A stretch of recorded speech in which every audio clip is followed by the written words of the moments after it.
하나님은 살아계십니다. 우리 임재하셔서 우리 예배를 받으시고 치료하시고 우리의 복을 이루고 계십니다. 우리 같이 한번 인사합시다. 내 안에 계신 주님이 당신 안에 계신 주님과 있습니다. 축복합니다. 사랑합니다.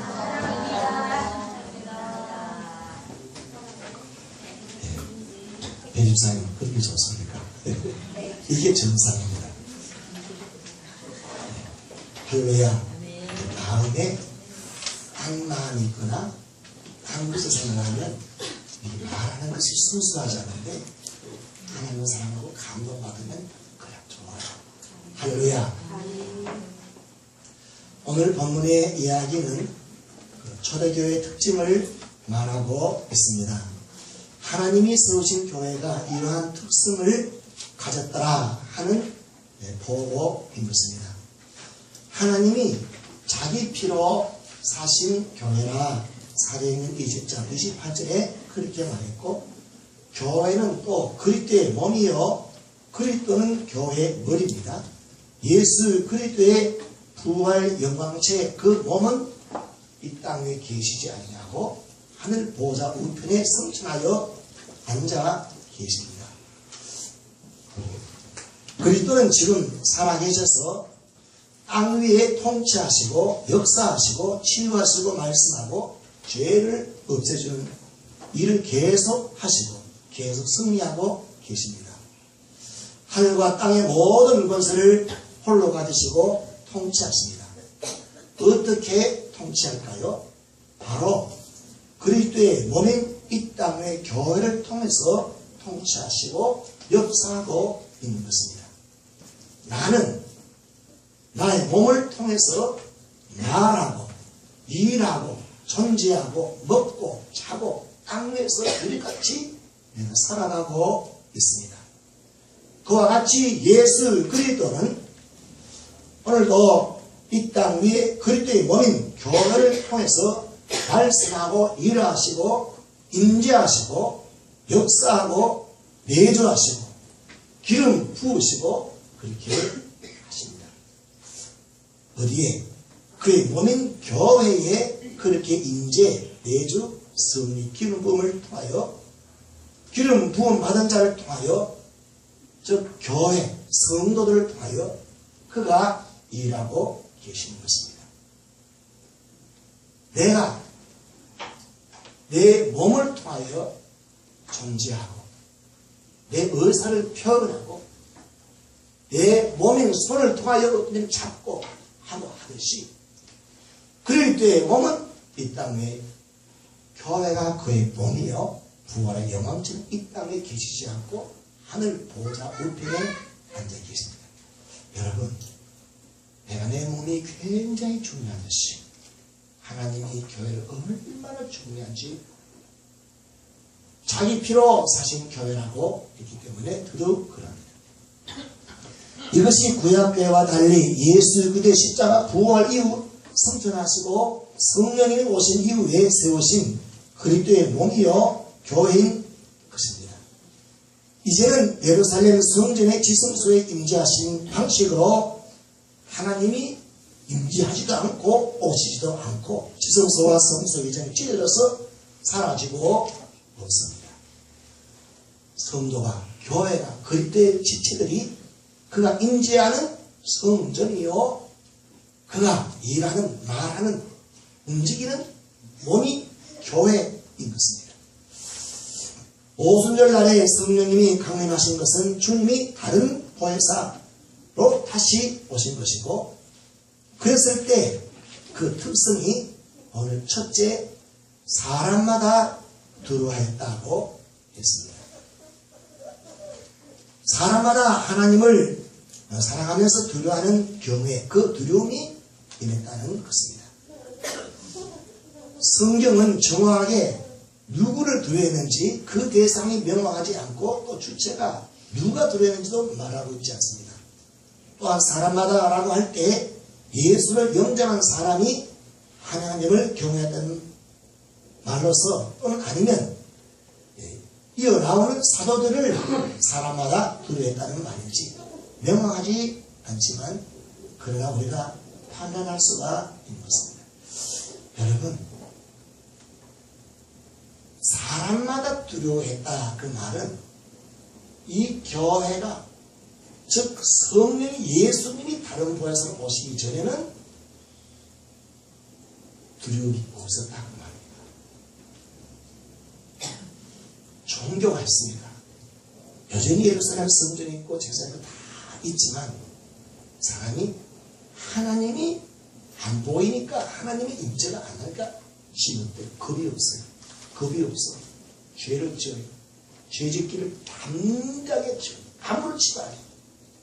지멋대로. 그런데 사람마다 두려워하는 건 어디부터냐? 부활하신 승자는 그 주님이 다른 보혜사로 다 왔을 때 그들이 볼 때 예루살렘 성전에 가도 아무렇지도 않아요. 안 무서워요. 세상도 안 무서워. 그런데 사도 가운데 주님이 임재한 것을 볼 때 두려워. 하나님 계신 어떤 지역에 성의 강력한 임재가 있으면 술집이 문을 닫아야 되고 안 좋은 것들이 올라야 돼요. 그게 정상입니다. 예수 믿지 않는 사람이 두려워요. 그런데 왜 많은데도 불구하고 지 멋대로 봐. 그러면 성령의 강력한 임재가 안 계신다. 이렇게 하는 것입니다. 둘째로 사도들을 말미암아 기사와 표적이 많이 나타났다고 했습니다. 예수님 제자 사도들을 통해서 이적과 표적과 분명한 표적이라는 분명한 사인이라 이걸 이 사인 볼 때 그 사람의 필적이 확실하다. 사인. 하나님이 그 안에 계신 것이 확실한 표다 하는 것이 표적이에요. 기적은 말 그대로 놀라운 일이라. 이런 이적과 표적이 사도를 통해서 많이 나타났다. 어쩌다가 한두 사람에게 나타나는 것이 아니고 많이 나타나는 것입니다. 이 표현은 이러한 뜻입니다. 예수님이 몸으로 공생의 기간이 있을 때에 예수님으로 말미암아 기사와 표적이 많이 나타났다고 했습니다. 예수님이 가는 곳, 예수님 몸이 가 계시는 곳, 갈릴리에 많은 병자들이 살아나고 하나님이 살아계시구나, 하나님이 이곳에 계시구나 하는 이런 표적이 하나님 감사합니다. 영혼은 이런 일들이 많이 일어나더니 그 예수 그리스도가 유대 땅에 오면 유대 땅에 또 많은 일이 일어나고 기적과 표적이 많이 일어났다 이렇습니다. 그런데 이제는 사도들을 말미암아 기사와 표적이 많이 나타났다 라고 했습니다. 여러분 우리 같이 한번 찾아서 읽어보겠습니다. 요한복음 20장 30절입니다. 요한복음 20장 30절을 같이 한번 읽겠습니다. 시작. 예수께서 제자들 앞에서 이 책에 기록되지 아니한 다른 표적도 많이 행하셨다 그랬습니다. 우리 21장 25절을 봅시다. 요한복음 21장 25절 같이 읽겠습니다. 시작. 예수께서 행하신 이 일이 이 외에도 만일 낱낱이 기록된다면 이 세상에도 이 기록된 책을 두기에 부족할 줄 알아라. 예수님이 성경에 기록되어 있는 기적과 표적 외에도 굉장히 많아요. 얼마나 많냐. 낱낱이 그걸 세상에 기록할 수 없을 만큼 많다. 그런데 여러분 예수님이 몸으로 이 땅 하나님 아들로 계실 때 완전한 사람으로 오셨습니다. 30세까지 세례요한에게 성령을 충만히 임재로 부음받기 전까지는 하나라도 예수에게 이상한 기적과 놀라운 일들이 없었어요. 그 예수님이 성령의 비둘기같이 임재가 있고 난 이후에 공생애환에 그 사람들이 굉장히 많았다 하는 것을 말합니다. 예수님은 오늘 우리들에게 기적과 표적을 해주고 싶은 것이 많다 이겁니다. 계속 주님이 우리가 할 수 없는 놀라운 일들을 계속 해주고 싶어요. 그게 아버지의 마음이에요. 아버지가 자기 자식에게 해주고 싶은 것이 너무 많아요. 너무 많아요. 가난하면 부자 만들고 싶고, 병들면 자기 다리를 그냥 끌어가고도 그냥 자식에게 붙여주고 싶고, 그게 아버지 마음. 자식이 아프냐? 그냥 자식 죽어다. 내가 대신 죽어서 자식을 살리고 싶어. 이게 아버지야. 근데 기적과 표적의 놀라운 일들을 어느 한두 사람이 아니라 이렇게 해주고 싶다 했습니다. 히브리서 13장 8절에 예수 그리스도는 어제나 오늘이나 영원토록 동행하시리라. 할렐루야. 우리 다 같이 다시 사도행전 2장 43절을 같이 보겠습니다. 사도행전 2장 43절 같이 시작. 사람마다 두려워하는데 사도들로 말미암아 기사와 표적이 많이 나니. 여러분, 성경이 말하고자 하는 점이 무엇일까요? 사도들이 감히 지들이 사람인데 어떻게 저들이 기사와 표적을 많이 할 수가 있느냐? 사도들이 어쩌다가 어떤 기적을 한두 개 일어났다 하더라도 놀라운 일일 텐데, 사도들이 지금 예수도 아닌데 사람인데 그 갈릴리 촌놈들이 어떻게 기사와 표적이 많다? 왜 이런 말을 합니까? 사도들이 예수 그리스도의 그 안에, 예수도 그 안에 계시고 사도들이 몸이 그리스도의 지체로 그리스도가 역사한다 이 말입니다. 깨닫기를 주 이름으로 축복합니다. 그냥 사도들이 기적과 표적을 많이 그 말 읽는 그 뜻을 사람들이 보면 오, 성경 사기치고 있네, 책임질 수 없는 말을 하네, 사람이 어떻게 기적과 표적을 많이 할 수 있냐? 사기.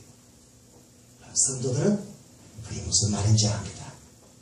사도들 속에 다른 보혜사 주님이 오셔서 그들의 말이 예수의 입이 말이 되고 그들의 손이 예수의 손이 되고 주님이 역사니까 홍수의 기간 동안에 많이 일어난 것 같이 일어납니다.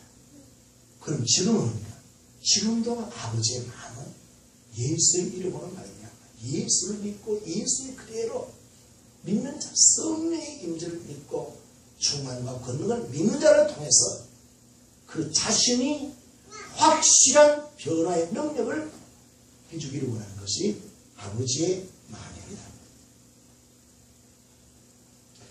분명한 것은 그들이 오순절 성령 강림이 있기 전에 유대인들을 두려워했던 자들입니다. 숨었던 자들입니다. 물론 주님이 같이 계실 때 공생의 3년 동안에 주님 주신 그 은혜로 주의 이름으로 어떤 일들을 했지만 주님이 떠나가신 이후에 성령이 다시 오시기 전까지는 겁쟁이들이었어요. 자기들도 무서웠어요. 어떻게 문을 박차고 나오니까 말 못했어요. 셋째로, 믿는 사람들이 다 함께 있어 모든 물건을 서로 통용하고 또 재산과 소유를 팔아 각 사람의 필요를 따라 나눠주며 라고 했습니다. 공동체 생활을 했다는 것이고, 분명히 각자 가정이 있고 돌볼 책임이 지어져 있는 혈연 가족이 있는데도 마치 믿는 자들이 혈연 가족 공동체보다 더한 사랑의 생활을 하고 있다는 이야기입니다. 가족들은 모든 물건을 서로 통용합니다. 또한 가족들은 각자의 재산과 소유권을 인정하지만 그래도 자식이나 형이나 동생이나 누나나 이 혈연의 가족 중에 좀 그 가족 그 사람 자체가 잘못해갖고 망했다 하더라도 가족들은 죽지 않도록 필요를 채워줍니다. 즉 어떤 경우에도 같은 밥상에 함께 밥을 먹고 함께 잠을 자고 하는 생활을 지지하고 먹고 살아간다는 것이 그게 가족이다. 내 재산을 주면 내가 재산 소원해 나가요. 그렇지만 아무런 것이 아니라 내 가족 식구들에게는 대가를 생각하지 않고 주는 것이 그게 가족. 그런데 실제로 가족을 보면 사랑으로 대하지 않는 경우가 많습니다. 왜요? 이기심 때문에. 자꾸 필요하다고 가난한 사람 뭡니까? 지가 잘한 것에서 계속 가난하고 힘들고 괴롭거든요. 그러니까 아유 그거 뭡니까? 가족이기 때문에 외면할 수 없는 것이 그게 가족. 꼭 대가를 바라지 않더라도 그게 가족 수밖에 없대. 돈 벌지 않고 놀고 먹으려고 하면 미워하게 되겠습니다. 아유 저는 미워요. 그런데 초대교회는 어떤 특징을 보이는 거 하니까 서로가 혈연 아니고 남남인데 예배를 공동으로 드리는 정도가 아니라 혈연 가족보다 더 사랑의 공동체 생활을 하더라 하는 점인 것입니다. 여러분 어찌 이런 일이 있을 수가 있습니까? 여러분 이기심과 소유욕은 종교라는 것이 해결할 수 없고 구원해 줄 수가 없습니다. 우리 교회는 종교가 아닙니다. 생명입니다. 깨닫기를 주의 이름으로 축복합니다. 노래하고 정한수가 아무리 일이 빌고 해도 그 종교의 행위를 해도 사람의 이기심과 죄를 해결하지 못해요. 그럼 열심히 극하면 극할수록 더 자기만 더 복받고 싶고 자기는 더 잘 되고 싶고 그러는 것이지 바로 모든 종교의 행위가 이기심을 자아를 구원할 수가 없습니다. 그런데 사랑으로 나눠주는 생활을 하더라고 오늘 보고하고 있습니다. 필요를 따라서 이 말은 나눠줄 때 그들의 요구하는 사치품들을 그냥 사주더라 이게 아니에요. 그건 아니고 꼭 필요한 것들을 그렇게 채워주더라. 돌보더라. 사람이 어떤 것을 누구에게 주었다면 다시 내게 돌아올 것 유무형에 주면 고맙다는 인사를 받거나 뭐가 저 사람 참 귀한 사람이든가 소문이 나거나 뭔가 무형에 어떤 것을 바라고 또 돌아오고 그래서 사람이 뭔가를 투자합니다. 그 여기는 그게 아니다. 그 사람이 그걸 해줘도 돌아올 게 아무도 없는 거예요. 지금 이 사람들이 필요를 해서 국회의원 선거하기 위해서 뭐 도와주고 이런 거 아니에요. 여러분 어찌 이런 일이 교회에서 일어날 수가 있을까요? 여러분 재산과 소유를 팔아서 각 사람이 필요를 따라 나누어주는 이런 삶을 살아야 합니다 라고 목사가 설교하면 여러분 조금이라도 부동산이 있고 부자 그 다음에 통장에 저주되어 있는 사람 통장에 저주되어 있는 것을 목사가 모르지만 그런 소리를 자꾸 하면 부담이 될까요? 안 될까요? 그럼 그 교회에 나가지 말아야죠. 자꾸 저 목사가 내 목숨을 담내갖고 내갖고 재산과수를 내갖고 그 목사 안 가지고 또 다른 사람 주라고 그러는데 그래서 목사가 명특해서 그런 소리를 안 해요. 그런 소리 하면 누가 오겠습니까? 거지들만 쫙 여러분 제가 하나님 말씀해주는 내용이 그런 뜻입니다. 그래서 그런 메시지를 듣는 것이 부담스럽고 시켜서 그렇게 하겠습니까? 네처럼 46절을 같이 읽겠습니다. 시작. 날마다 마음을 같이 하여 성전의 모이를 힘쓰고 집에서 떡을 떼며 기쁨과 순전한 마음으로 음식을 먹고 라고 했습니다. 부담이 되는 단어들이 더 많이 나옵니다. 날마다 마음을 같이 하며 성전에 모이기를 힘쓰며 주일날 하루도 1시간 마음을 함께 하기가 싫고 어렵습니다. 그 1시간 예배 드리는 것도 출석하는 시간, 태도 다 각각 마음의 태도가 다 다릅니다. 근데 이게 뭡니까? 날마다 마음을 같이하여 성전의 모기를 힘쓰며 날마다 이렇게 모이면 이 사람 완전히 광신자 아니냐? 광신자란 말은 점잖은 편이고 쉽게 말하면 미친 정신병자와 같다 이 말입니다. 여러분 더 부담되는 단어가 무엇인지 아십니까? 집에서 떡을 떼며 라고 하는 단어입니다. 떡을 떼라는 말은 세주전에 42절에서 살핀 대로 이 떡을 떼는 말은 받아 먹어라 내 몸입니다. 받아 마시라 예수의 피입니다. 주님이 그런 그대로 우리가 자매를 위해서 예수님이 죽으신 관한 받은 예수의 몸입니다. 참으시오. 받아주십시오. 형제를 위해서 예수님 피 흘리신 피입니다. 받아보십시오. 이렇게 하는 것을 어디서 해야 되겠습니까? 성찬을 예배당에 해야 되는데 예배당사가 아니고 집에서 해야 합니다. 여러분 이 성찬을 예배당에 하는데 요 사이는 교회 1년에 한두 번 하고 4번 하고 또 우리는 2번 내지 3번 이렇게 합니다. 근데 참 좋은 교회는 성전 이 정말로 힘있게 주님의 피로 쌓인 교회의 그때 특성이 날마다 집에서 떡을 떼며 라고 했습니다.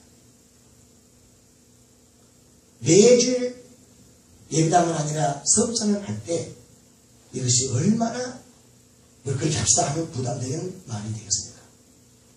그런데 사실은 이렇게 할 때 주님의 은혜가 충만하고 사랑이 충만하고 놀라운 의미를 체험하는 것입니다.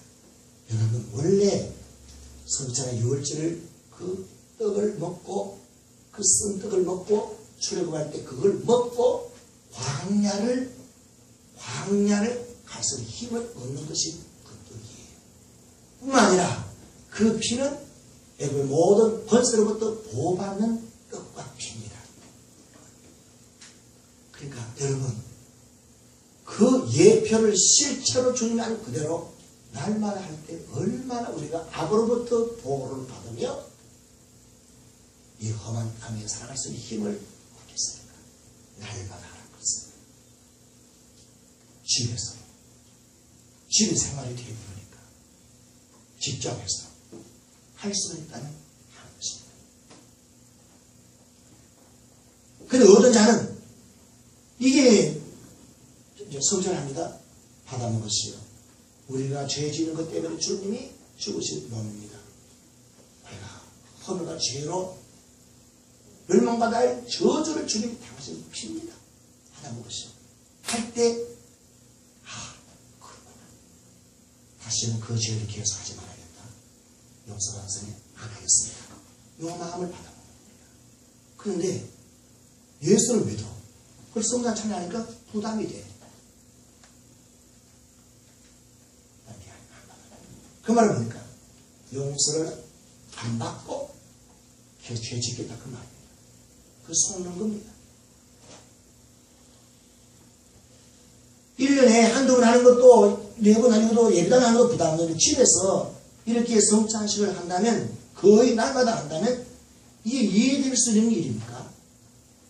날마다 집에서 싸우고 날마다 보지 못한 걸 보고 어떤 사람은 집에서 고스톱 치고 술판 버리고 막 싸우고 별의별 사람들이 다 왔다 갔다 하고 완전히 집안이 시장통보다 더 골치 아픈 그런 집에서 거룩한 성찬식을 한다. 이게 불편하고 뭐 마음대로 해야 좋지 이게 집이 수도원입니까? 그렇게는 못하겠습니다. 얼마나 부담스럽겠습니까? 집이 이렇게 막 건강하게 마음대로 좀 하고 그래야지 수도원 생활 같이 이렇게 막 날마다 피를 먹고 마시고 이렇게 하면 얼마나 그게 힘들게 되냐 이 말입니다. 그런데 그 다음 단어는 더 부담스러운 말이에요. 이 성찬만 한 게 아니라 성찬 따로 성찬은 그걸 얼마나 먹겠습니까? 식사를 제공합니다. 식사를 기쁨과 순전한 마음으로 음식을 먹고 가까운 친구도 허락 없이 연락 없이 데려보고 오면 부인이 얼마나 싫어하는지 모릅니다. 돈이 꼭 들어서만 아니라 그 성가시렵고 신경 쓰이니까 그렇습니다. 또 여러분 솔직히 구역 예배 한 달에 한 번 장례집에 해당되는 것도 부담될 수가 있는 겁니다. 왜? 한진할 때는 잘 먹었거든. 근데 커피 한 잔 내놔도 커피 한 잔도 가능한지 모르니까 커피 잔도 보니까 싸구려 잔이야. 부끄러워 이게. 그래 지금이 부담스러워요. 예배당에서 참 좋을 텐데 왜 또 오라 그런지 이게 또 부담이 있어. 다섯째로 47절 한번 읽어봅시다. 47절 시작. 하나님을 찬미하며 또 온 백성에게 칭송을 받으니 주께서 그 원망의 사람을 날마다 더하게 하시리라. 그렇습니다. 여기 40절도 매 단어마다 실제로 굉장히 부담스러운 단어입니다. 교회는 하나님을 찬미하고 교회란 말은 성도 개인의 교회예요.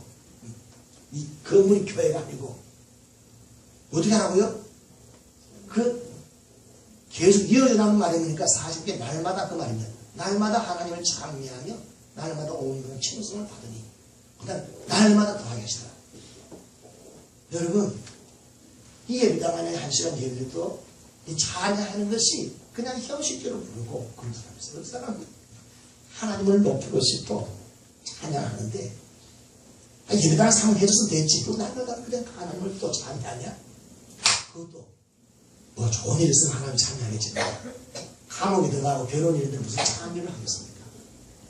그런데 교회들은 망해도 찬양하고 두들겨 맞고 감옥 들어가도 하나님을 찬양하고 그리고 오니까 지진막 일어나고 놀라운 일이 일어났다. 온 백성에게 칭송을 받으니 왜 칭송을 받습니까? 어렵게 살고 선을 행하니까 손해보는 일을 당하니까 믿음 때문에 그게 좋아하지. 내가 손에 하나도 안 보라고 했는데 왜 교인들은 야 멋지다 이러고 왔습니까? 오늘 지금 시대에 크리스찬들이 백성으로부터 칭송이 자자합니까? 아니면 욕먹는 경우가 많습니까?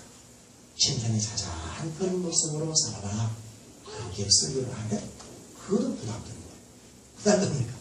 날마다 나를 통해서 예수 믿겠다는 사람이 굉장히 많아지는 거예요. 내 안에 예수가 역사하니까 내가 손해보는 것 같은데 기적이 일어나면 놀라운 체험과 복이 임하고 그러니까 너무너무 좋았거든. 예수 믿는 너무 불행해 망해버렸어. 저 사람 하나 뭐 좀 무례들이 그냥 그 다음에 그냥 수입이 하나도 없어. 완전히 거지 되어버렸다. 그 사람 나 예수 믿겠다. 이런 사람이 어디 있겠습니까? 사람 미치지 않고 어디 끌리게 있겠습니까? 죽어라. 바로 하던 짓 안 해? 잘 되네. 행복하네. 너 어찌 그래 되냐? 예수님을 하는 길이죠. 내가 하는 게 아니라 예수님이 하는 거야. 그 마음을 예수님 줬어. 예수의 마음이 임하니까 필요한 자에게 아무나 안 해요. 저 사람 비록 그렇고 그런 사람이라도 예수 믿고 하나님 자는 것은 분명한데 아직까지 우리나요? 아니 미수가 다 그냥 도와주잖아요. 동생 같거든. 아버지 자는 도와줄 마음이 주님이 그 주시는 마음으로 하니까 부모가 형이 동생 도와주는 부모가 너무 고맙다 고맙다. 네가 내 동생을 내 자식을 이어서 부모가 죽듯이 하나님은 막 주니까 이거 뭐야 야 당신 어떻게 그렇게 됐어? 예수 믿음이 이렇게 됐어. 이런 이야기가 되겠습니다. 오늘 나 때문에 예수 믿도록 하기 위한 저 VIP 좀 기록하세요 여러분. 저 VIP 기록에 따라서 여러분 성화해보면 하나도 없어요. 하나도. 왜 기록을 못 들었냐? 이런 거 없어. 하고 하나님한테 기도. 하나님 내 기도 때문에 이 사람이 예수 믿고 축복받고 승리의 역사를 경험하고 그렇게 해주세요. 그 믿음으로 저것이요. 하나님 저것이요. 그리고 그것 때문에 매일 24시간 기도 안 해도 돼요. 생각날 때 주일에 와서 기도 안 할 때 그때라도 해요. 한다. 그걸 보시고 우리의 기도를 주님이 어떻게 일하죠? 몸으로 일합니다. 그 몸이 야해요. 내가 이길 수 있어. 이게 기도하고 주님이 하늘에서 이루어진 줄 믿으시기 축복합니다. 할렐루야. 여러분, 오늘 성경 본문의 초대교회 특징들의 이야기를 읽는 자들의 반응은 어떻겠을까요? 다시 말하면 이 사도행전이 주후 63년경에 이 성경이 기록했는데 왜 기록했느냐? 사도들도 다 죽어서 하늘나라 갔어요. 그때 역사했던 스미든 장로, 집사, 평시들 모두가 다 죽어서 하늘나라 갔어요. 그때 일을 63년이나 아는 이가 없어요. 까마귀 몰라요. 그런데 그들의 교회는 어떠냐? 이런 특징이 없는 거예요. 이런 특징이 돈 있으면 내가 아깝고 뭐 하는 인생하고 막 이렇게 넘치고 많이 일하고 그게 아니라 왜 우리는 은혜가 안 일어나지? 기적이 안 일어나지? 없어요. 그럴 때 어떻게 된 거야? 원래 하나님이 은혜를 받는 게 된다 하는 것들을 그 이유 때문에 이 성경이 기록되고 있습니다. 바로 지금 일어나는데 바로 여기 쓰는 게 아니에요. 그때 이 편지를 보고 이걸 보고 이상하다. 기적이 많이 나는데 왜 우리 교회는 기적이 안 일어나냐? 그래서 얼마나 이것이 부담스럽겠습니까? 근데 2000년이 지난 지금 이 시대의 성도들이 볼 때 그때는 그래 기적이 일어났지만 지금 우리는 사도도 아니고 그때는 그 그냥 불 받은 사람한테 우리는 불로 받은 건 아니고 그러니까 우리가 관계없다. 교회와 교우들과 목회자들과 중직자들의 반응은 어떨까요? 크게 부흥이 일어나고 있는 교회, 즉 지금 이 시대에도 큰 교회들 봐라 성경대로 우리 교회가 그렇지 않냐 이렇게 말할지 모르지만 그러나 하나하나를 하나하나마저 적용하면 큰 소리 못 칩니다. 날마다 나를 통해서 구원받는 숫자가 있느냐 자랑할 수 있느냐 세부적인 단어 그런 특성이 있는 그 성격을 가지고 있느냐 힘있게 그렇게 대답할 사람은 과연 몇 사람이겠습니까? 그러면 이런 성경을 보면 얼마나 기가 차고 이야 왜 이러지? 왜 성경과 우리 교회는 안 같으냐? 지금 한국 교회가 대부분 침체되었다고 합니다.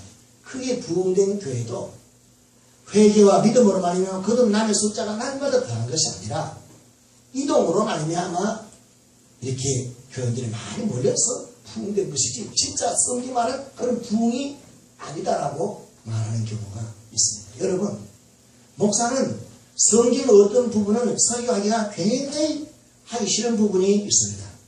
그와 같이 성도들도 성경의 어떤 설교는 듣고 싶지 않은 부분이 있을 것입니다. 유독 이 어떤 교인들은 부흥이 하기 싫어합니다. 부흥회 하면 부흥 강사가 와서 회개하라 막 그러고 막 도둑놈 막 그러고 그러면 듣기 싫잖아요. 부흥회 강사 와서 다 한다 하자니까 목사 되기 전에 해야 됩니다. 막 그런다. 그 목사 싫으니까 부흥회 하지 맙시다. 부흥회 듣기 싫거든. 성경에 나오는 어떤 부분이 읽어도 은혜가 안 되고 깊이 묵상하고 싶지 않은 부분이 다 있을 수가 있습니다. 어떤 부분은 막 묵상하면 실제야, 주일 성수야, 이렇게 이것을 묵상 뚝뚝함수록 스트레스 받아. 이름 넘어가. 넘어가. 정말 읽어. 저는 목사로서 성경을 특정 부분을 가려서 이렇게 설교하고 가려서 읽고 그러지는 않으려고 합니다. 피하고 싶지도 않습니다. 그런데 제가 이 설교, 이 번 가지고는 여러 번 설교해본 적이 별로 없어요. 한두 번 되는 것 같아요. 성경을 통하여 스트레스를 많이 받고 또 그것이 초신자는 그런 별로 없어요. 교회 오래 다닌 사람이 성경을 듣고 설교 듣다가 굉장히 스트레스 많이 받아요. 여러분 정신병원에 가면 예수 하는 사람 프로테이지보다 예수 믿는 사람 프로테이지가 더 많아요. 더 많아요. 그게 사실입니다. 저는 43절이 스트레스가 조금 됐습니다. 사도행전 1장과 2장과 42절까지 줄곧 달려면서 힘차게 설교하며 제가 설교하면서 저는 여러분이 믿을지 모르지만 행복했습니다. 너무너무 좋았습니다. 근데 43절 오늘 설교하기 시작했는데 2주를 지났죠. 고난주간에서 지났고 부활절에서 끝났어. 그런데 그 이유 때문에 지난 것은 사실이지만 그러나 이 본문을 이제 어떻게 하지? 하는 부담감이 많이 있었던 것도 사실입니다. 그게 솔직한 고백이죠. 43절부터 47절까지는 우리 교회에 있어서 성도들이 강의한다는 것이 또 큰 부담이 될 수도 있겠다. 이런 마음이 들었습니다. 이 구절에 초대교회의 특성과 우리 교회의 특성이 너무나 극명하게 차이가 나잖아요. 날마다 막 부흥되고 막 차이가 넘치고 이런 거 없잖아요. 날마다 기적이 나고 진짜 상당히 이렇게 됐어 이런 거 별로 없잖아요. 어쩌다가 있지. 없는 건 아니죠. 저도 없는 게 아니에요. 그런데 많이 있어가지고 뭐 최대 기록을 못할 정도 이런 건 아니거든. 그러면 이 43절을 볼 때 저는 목사로서 사도들과 너무 다르므로 이야 그전까지는 안 그랬는데 이 구절 이야 하나님 날 덜 사랑하는가? 그 목사로 죄인된 같은 그런 기분 느끼고 이럴 수가 있다는 것입니다. 여러분 목사님들이 이해하는 목사가 그런 게 아니고 자녀들도 많이 목사들도 많이 이런 부분 나오면 뭐 이게 좀 죄인된 같은 기분 재산과 소유를 팔아서 많은 필요한 일을 도와줬더라.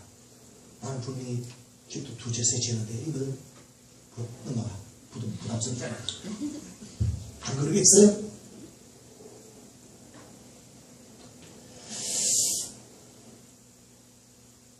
(44절부터 41절의) 특성과 거리가 많은 성도들이 아주 많습니다. 다시 말하면 교회 자체가 초대교회의 특성과 대부분 거리가 멀고 부담스러운 이야기가 되는 것입니다. 그러면 어떤 교육을 받는가? 이렇게 이거는 나한테 해당하는 게 아니다. 이거 가지고 뭐 그냥 깊이 생각할 필요 없다. 이렇게 넘어가기 쉽다 이것입니다. 그런데요, 제가 이 설교를 하기 전에 어떤 목사를 붙들고 내가 이 목사를 하면 이 설교 때 반드시 할 것이다. 약속했어요. 그걸 하니까 자기가 언약을 했는데 그것을 내가 하고 있습니다. 여러분, 이 성경은 우리를 기죽이고 너는 가짜다 이렇게 하기 위해서 주어진 하나님 말씀이 인생이 괴로우면 이 말씀을 정말로 붙잡으십시오. 이게 진리입니다. 아멘. 여러분 성경을 읽다가 나하고 부담스럽고 안 맞으면 그게 하나님 말씀 전부입니다. 성경이 그게 있으면 그게 하나님 말씀의 전부입니다. 믿으면 알아가시오. 여러분 성경 읽다 맞네 쉽네 이해되네 은혜되네 그게 어디 별로 없습니다. 왜? 자기가 이해도 알고 할 수 있는 것을 할 때 자기의 능력이 나타나는 거예요. 그러나 내 머리로 내가 할 수 없는 것을 이렇게 했을 때 이거는 주님이 내 안에서 하시는 일이다. 믿을 때, 성령을 믿을 때, 명령을 믿을 때, 보혜사를 믿을 때, 내 의지를 그분에게 맡길 때 이 일이 일어납니다. 기적이 일어납니다. 병 고침이 일어납니다. 확실한 변화가 옵니다. 교회가 한번 은혜 받으면 신명, 이심, 사진, 그 특성 그대로 쭉 하는 것 절대로 아닙니다. 그랬다면 30년 후에도 계속 이런 일이 일어났는데 왜 이런 말씀을 적어놓았겠습니까? 교회, 사람은 하나님이 우리에게 자유의지를 주었습니다. 성도도 마찬가지입니다. 그 의지를 성령에 굴복하고 순종할 때 이런 일이 나고 예수 믿은 은혜 받아도 어제 기적이 있어도 오늘 얼마든지 성령을 무시하고 죄 짓고 내 마음대로 할 수 있습니다. 교회 전체 불행이 흐를 수 있습니다. 그러면 싸늘해져요. 아무 일도 안 일어납니다. 아무 놀라운 일도 없습니다. 괴로운 일성이 되고 맙니다.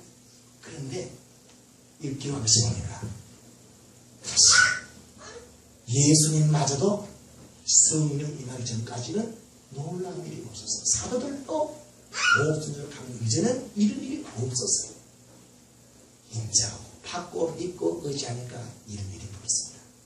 어제나 오늘날 영원토록 동일합니다. 할렐루야.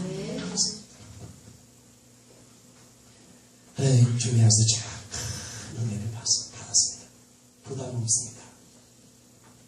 성령의 역사입니다.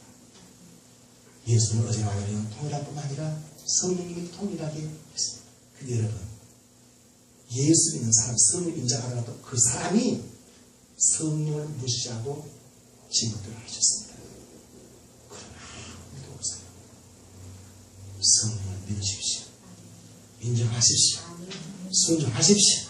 힘쓰십시오. 기도하십시오. 찬송하십시오. 그대로 이루어집니다. 여러분, 교회가 자동적으로 어떻게 진행되는가? 예수 믿으면 전부 다 한꺼번에 절대로 그런 건 아닙니다. 예수 믿으면 여전히 우리에게 자유의지와 내가 할 수 있는 권한이 있습니다. 그걸 내려놓고 저를 인정하는 하나님, 주님 이런 일을 하십니다. 할렐루야. 내 자신이 확실한 변화로 나오는 사람, 나를 통해서 많은 사람이 보이게 되고 계속 쓰인다는 일이 하나님 하시는 일이고, 많이 해주고 싶은 것이 아버지의 마음입니다. 우리가 많이 해주지 못한 것은 많이 집어줬도록 하려고 해. 하나님을 믿으십시오. 여러분 사랑합니다. 하나님 여러분 더 사랑합니다. 여러분 자신을 위해서 사랑하는 여러분 주고 받습니까? 하나님은 여러분을 사랑하고 구원하기 위하여 자기 피로 여러분을 썼습니다. 너무너무 많이 해주고 싶어요. 여러분 통해서 많은 사람까지 이 주님을 찬양하고 경배합시다. 찬송입니다. 찬양하고 예수 감사합니다.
우리에게 그리스도의 권세가 주어진 것도 몰랐습니다. 하나님 아버지께 다 주셨건만 우리가 성령을 무시하고 주님을 무시하고 내 힘으로 살려고 했던 어리석은 우리들을 용서해 주옵소서. 성령이 우리 인정합니다. 주님 우리 가운데 임재하실 것을 인정합니다. 사모합니다. 내정하실 것을 인정합니다. 예수 그리스도는 어제나 오늘나 영원토록 통일한 것을 인정합니다. 사모합니다. 우리의 삶이 이제 주님을 하나님과 산적을 되게 해 주옵소서. 주님을 믿습니다. 더 이상 성령을 무시하지 않겠습니다. 하나님이십니다. 우리 놀라운 일을 행하실 분인 것을 믿습니다. 아멘. 순종하겠습니다. 예수 그리스도 이름으로 기도합니다.